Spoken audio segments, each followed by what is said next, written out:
Bonjour à tous, je suis ravie de vous retrouver aujourd'hui pour une chronique de vos histoires.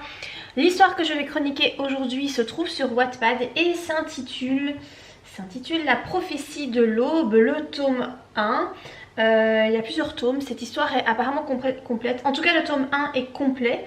Voilà, je vous laisserai le lien en barre d'infos si ça vous intéresse d'aller découvrir cette histoire. Alors apparemment c'est quand même du young adulte parce que je vois qu'il y a le tag adolescent. Je suppose que c'est de la fantasy parce qu'il y a, je vois qu'il y a des tags immortels, machin, démons, qu'est-ce qu'il y a encore, pouvoir, etc. Donc voilà, si vous êtes intéressé par ce genre d'histoire, sachez qu'ici il y a apparemment plusieurs tomes. Et donc je vais commencer par lire le résumé et vous dire ce que j'en pense. Ses pouvoirs cachent un terrible secret. Adolescente solitaire, Angeline possède depuis toujours des dons tant merveilleux que dangereux. Se sachant différente, elle n'a jamais parlé de son secret à qui que ce soit et ne souhaite qu'une seule chose, lever le voile sur les origines de ses pouvoirs et peut-être même les siennes. C'est alors qu'un certain Kai lui apparaît en rêve, puis dans la réalité. Aussi beau que mystérieux, ce dernier semble en savoir beaucoup sur elle. Un peu trop même. Les dons d'Angeline cacheraient-ils une nature bien plus obscure ? Alors ce résumé pour moi est très bien. Je vois pas ce qu'on pourrait y changer parce que franchement il est pas trop long. Il est court, plutôt court, mais ça va, je trouve que c'est juste ce qu'il faut. Tu soulèves une question à la fin de ton résumé et donc je trouve ça bien parce que voilà, clairement on sait qu'il est question de pouvoir, on sait que la fille ne sait pas d'où ça vient et que apparemment ben voilà, il y a quelque chose un peu obscur par rapport à tout ça. Bon, on suppose qu'il va y avoir donc une histoire d'amour hein, puisqu'il y a le mec là qui apparaît dans l'histoire. Moi je trouve ça plutôt bien et ça donne envie de lire le livre. Donc voilà, je vais commencer avec le chapitre 1. Je lis le prologue et franchement il est très bien. J'ai rien à en dire parce que clairement t'as l'impression que c'est un prologue que tu pourrais trouver dans un livre que t'achètes au magasin. Donc il n'y a pas de faute d'orthographe, c'est bien conjugué, ça donne envie de connaître la suite. Ça éveille en fait la curiosité. On ne sait pas qui est le personnage, ça commence avec des meurtres. On comprend qu'il est question de Satan dans l'histoire. Voilà, j'ai rien à dire par rapport à ce prologue qui est, je trouve, très bien. Alors je commence avec le chapitre 1. Attention aux répétitions, je suis dans le paragraphe 2. Tu mets, mes rêves n'avaient jamais changé, sauf depuis quelque temps où je rêvais d'un garçon. Je ne voyais jamais vraiment son visage et je ne me souvenais jamais de sa voix au réveil. Tu as 3 fois la répétition du mot jamais dans 2 phrases. En fait, tu pourrais tout à fait supprimer ces mots-là en mettant je ne voyais ni son visage ni n'entendais sa voix. Quelque chose comme ça, mais en tout cas essaie de supprimer le jamais parce que tu le répètes un peu trop sur un court voilà, un court laps de temps quoi. Alors attention, ici je remarque une phrase qui est un petit peu lourde. Tu écris évidemment cela faisait partie de la catégorie des choses dont j'évitais de me vanter, vu que ça ne rentrait pas vraiment dans mes plans, visant à faire croire à tous que je suis une fille comme les autres. C'est un peu long et un peu lourd comme phrase. Tu as des participes présents, tu as... qu'est-ce que tu as d'autre? Des conjonctions de coordination, des adverbes. Ça fait un peu lourd dans une même phrase. Moi je scinderais cette phrase en 2. Ouais, je la scinderais en 2 parce que je trouve que c'est un peu lourd quoi. T'as trop de verbes, enfin trop de mots comme ça différents. Et même à la lecture, je sais pas si tu t'es rendu compte quand je l'ai lu à voix haute, mais c'est un peu long, un peu lourd. Attention parfois au langage oral. Ici tu écris, donc elle parle du fait qu'elle n'a pas d'amis mais qu'elle a raconté l'inverse à sa maman. Tu dis... Sauf que j'avais raconté le contraire, histoire de la rassurer. Alors histoire de, c'est quelque chose qu'on dit oralement. Mais par écrit, tu ne dis pas parce qu'en fait, utiliser le mot histoire dans ce contexte, normalement je pense que c'est pas juste, c'est pas bon. Bon, oralement on le fait parce que voilà, de toute façon à l'oral on fait tous plein de fautes et c'est pas grave. Mais ici par écrit, non, il faut faire attention à ça. Donc tu aurais dû mettre plutôt, sauf que j'avais raconté le contraire pour la rassurer. Voilà, c'est le pour ici, c'est ce que tu veux dire en fait. Mais le histoire de, non, on met par écrit dans ce contexte-là, ça ne fonctionne pas. Alors là, je ne sais pas, je suis un peu dubitative. Tu vois, elle est devant la grille, elle regarde ses copains, enfin c'est pas ses copains, mais bon, les jeunes arrivés. Et donc elle voit une gonzesse, la Priscilla, je sais pas quoi, qui apparemment est la plus belle fille du lycée, machin. Et donc elle dit que tous les mecs veulent se la faire. Et même les homosexuels, certains homosexuels veulent sortir avec elle. Alors je ne sais pas, hein, je ne suis pas personnellement gay, mais quand tu es homo, t'es censé être attiré uniquement par le même sexe que toi, non? Donc le fait de dire certains homosexuels veulent sortir avec elle, pour moi ça n'a pas de sens, ce n'est pas bon. Ou alors tu mets des bisexuels, enfin je sais pas, mais ça ne va pas. Ok, je peux comprendre qu'en fait ce que tu veux faire ressortir, c'est qu'elle est tellement belle, tellement attirante, que tout le monde veut se la faire. Voilà, même ceux qui sont homo parce que voilà, elle est tellement belle.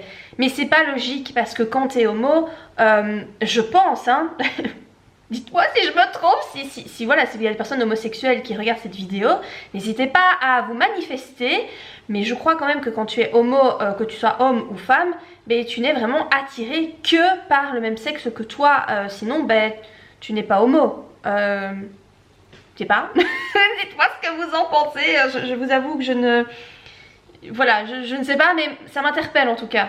Alors je remarque aussi que dans ce paragraphe là, oui, question de Priscilla, mais même depuis le début, tu mets énormément de parenthèses. Alors les parenthèses, je vais pas te dire que c'est une erreur, hein, parce qu'en soi c'est pas une erreur. Mais moi j'aime pas trop et je pense que beaucoup de maisons d'édition n'aiment pas. Parce qu'en fait mettre des parenthèses c'est utiliser la facilité. Quand tu mets des parenthèses, en fait c'est pour donner une explication, une précision sur quelque chose, et au lieu d'essayer de te casser la tête pour insérer cette précision dans une jolie phrase, bah non, tu t'as vite fait une petite parenthèse, hop là, tu mets ta petite précision, tu refermes ta parenthèse, tu continues ta phrase, et voilà. Tu le fasses quelquefois, ok, mais là tu le fais tout le temps en fait, là tu le fais tout le temps. Et pour moi, c'est péjoratif dans le sens où ça me donne le sentiment que t'as pas envie de te prendre la tête à insérer ces précisions dans un bon contexte. Donc moi je suis un peu refroidie par ça. Mais en soi, c'est pas une erreur. Mais ça ne donne pas un aspect positif en fait à ton texte. Autre petite précision, alors je vais chipoter sur des détails, mais je pense que vous aimez bien quand même quand je chipote sur les détails parce que au final ça vous sert quand même je crois. Tu dis ici donc toujours par cette même Priscilla, hein, donc tu mets qu'elle est blonde et qu'elle a le teint allé, entre parenthèses, acquis grâce aux multiples pots de maquillage qu'elle possédait. Alors, pour m'y connaître quand même pas mal en maquillage, parce que j'ai quand même pas mal de connaissances par rapport à ça, pour avoir un teint allé, tu n'utilises pas de maquillage, hein, parce que si tu as la peau très blanche, tu vois, partout sur ton corps, et que tu te fous un fond de teint hyper foncé sur la tronche, alors ça va être tout sauf joli. Tu ne fais pas ça en maquillage, on le sait. Une des règles des bases en maquillage, c'est d'utiliser un fond de teint de la même couleur que ta peau. Sinon c'est vraiment très très laid. Et apparemment la Priscilla elle est jolie, hein. Donc on suppose bien qu'elle sait comment se maquiller pour se mettre en valeur. Sinon je vous mettrai une photo ici je pense d'une femme qui se met un fond de teint beaucoup trop foncé pour sa carnation. C'est moche, hein, c'est très laid. Donc là non, c'est là le teint allé, bah c'est peut-être parce qu'elle fait du banc solaire ou parce qu'elle se fout au soleil dès qu'il y a un rayon et demi dans le jardin, je sais pas, mais c'est pas grâce au maquillage, ça c'est sûr. Par contre le fait qu'elle ait une peau parfaite sans imperfection, ça peut être dû au maquillage, le fait qu'elle se foute des tonnes de produits sur la peau, ok, mais le teint allé grâce au maquillage, non, pas du tout, pas du tout. Alors ici encore une phrase qui est un peu trop type oral. Tu mets je me retenais chaque fois de la brûler vive, mais des fois je me dis que ce serait pas plus mal. Non, on dirait que c'est quelqu'un qui parle. Cette phrase là ne va pas, il faut la refaire. Tu pourrais mettre par exemple je me retenais chaque fois de la brûler vive, même si au fond de moi je pensais que ça lui donnerait une bonne leçon ou quelque chose, tu vois, dans ce goût-là. Mais là, en tout cas, ta phrase, elle fait beaucoup trop orale et pas du tout narrative. Donc il faudrait la refaire. Je suis au terme de ce chapitre 1 qui, ma foi, est très bien. C'est bien écrit, il n'y a pas de faute d'orthographe. Alors, par rapport à la concordance des temps, je vous avoue que je ne suis pas la plus douée dans ce qui est du fait d'écrire au passé. Personnellement, mes romans sont tous écrits au présent. Je ne maîtrise pas bien la concordance des temps au passé. Donc c'est toujours compliqué d'émettre un avis là-dessus, mais je trouve bizarre que tu écrives au passé, mais il y a pourtant énormément de verbes qui sont au présent. Alors je me suis questionnée évidemment en voyant ça, en me disant mais est-ce que c'est bon ou est-ce que c'est pas bon?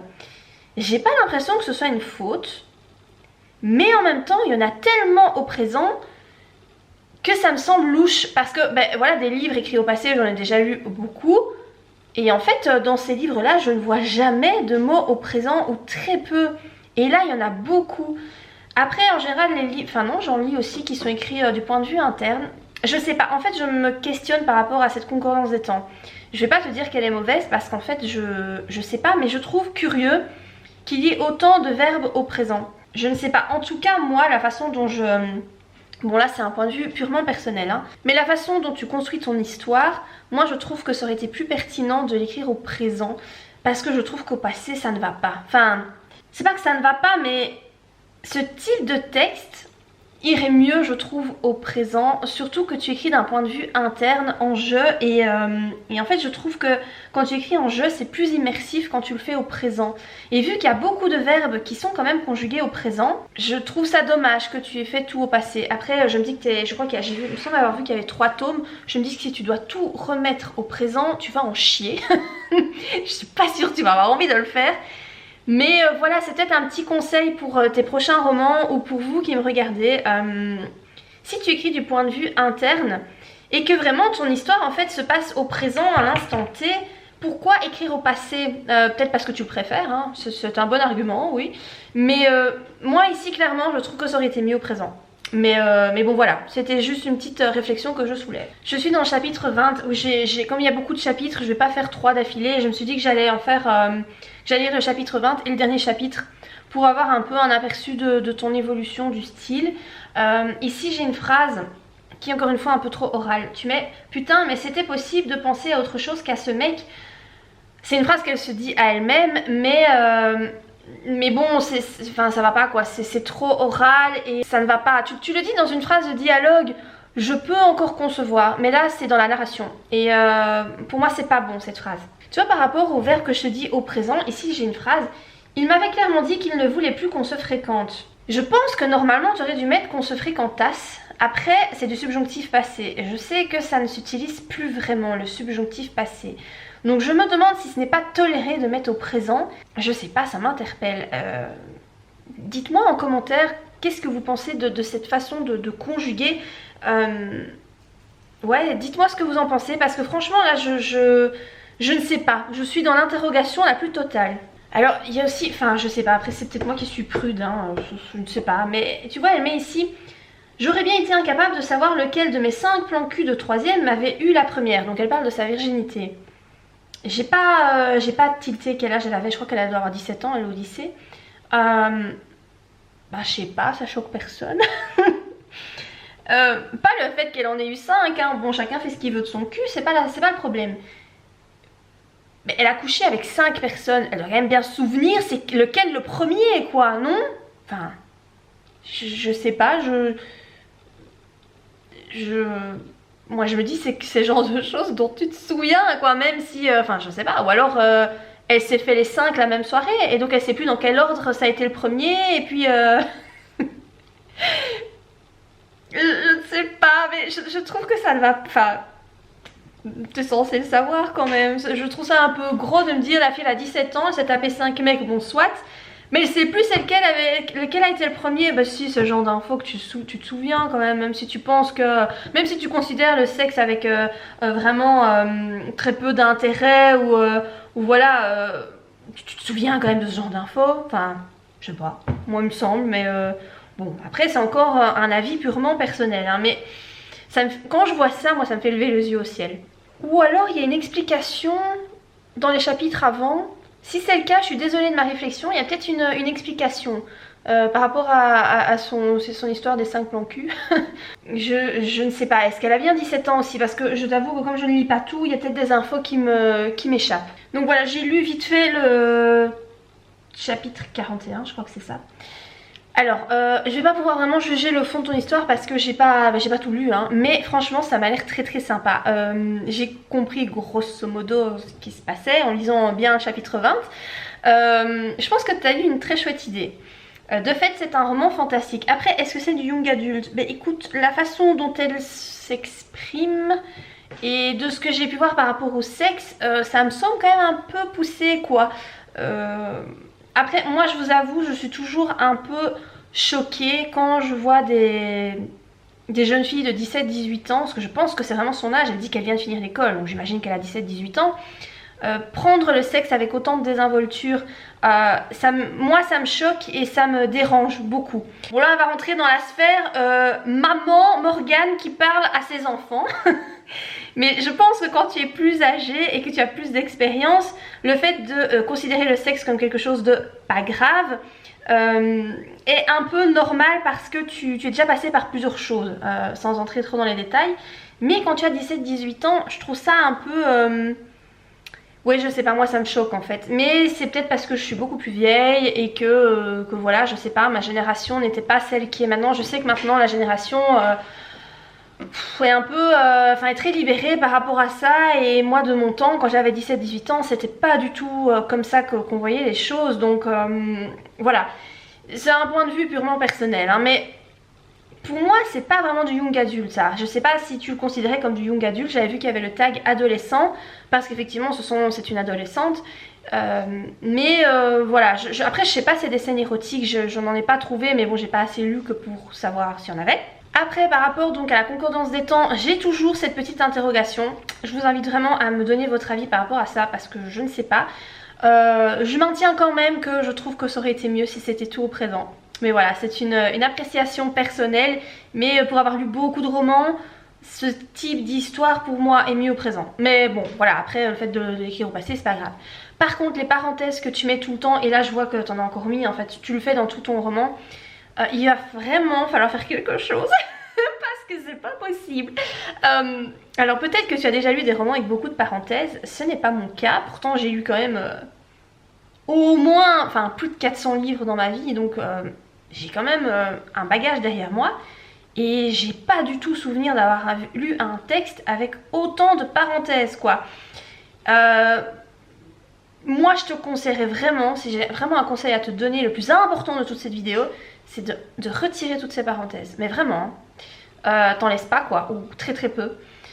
Il faut faire un travail essayer d'introduire ça dans tes phrases. Ça demande un travail supplémentaire et un effort supplémentaire, mais je pense que c'est nécessaire.